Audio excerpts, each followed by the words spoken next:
Ang programang ito ay rated SPG. Striktong patnubay at gabay ng magulang ang kailangan. Maaaring may masiselang tema, lengguwahe, karahasan, sexual, horror o droga na hindi angkop sa mga bata.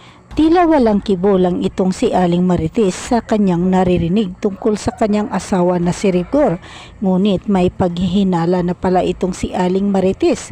Unti-unti na niyang pinagmanmanan ang mga kinikilos ng kanyang asawa na si Rigor. Nagpunta itong si Aling Marites sa presinto ng pulis upang dalhan niya ng merienda ang kanyang asawa na si Rigor at pati na rin ang mga kasamang pulis ni Rigor. Sa kabilang banda naman, buhay pa pala itong si Angkong at Roy at hindi ito tuluyang napaslang ni Tanggol at Bubbles. Hinintay ng mga pulis na magising itong si Roy at Angkong upang pag-iimbestigahan nila ito kung sino ang grupo na nang-ambo sa kanila. At isa ring inaabangan ito ni Rigor na magising itong si Angkong at Roy upang makumpirma niya kung kasama nga itong si Tanggol sa grupo na namamaril sa grupo ng Red Phoenix. Kung kaya't namumukhaan nila itong si Chief Espinas na kasama itong namaril sa grupo ng Red Phoenix. Samantalang hindi inaakala ni Tanggol at Bubbles na may mga pulis na dumating sa resort na kanilang pinuntahan. Ganun pa man, nagmamadaling tumakas itong si Tanggol at Bubbles bago pa sila makita sa mga pulis. Bagamat sa araw na ito ay plano na sanang umalis ni Tanggol at Bubbles dito sa resort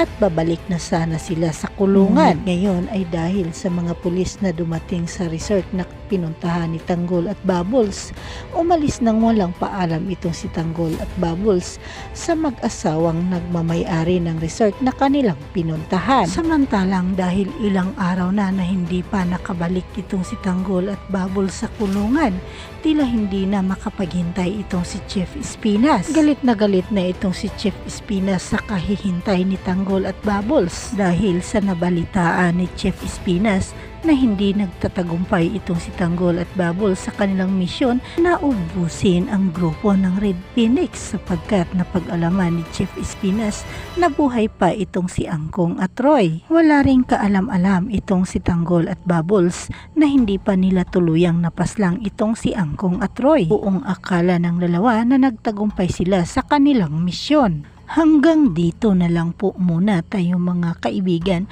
at sa muling pagbabalik po dito lamang sa FPJ ang Batang Quiapo.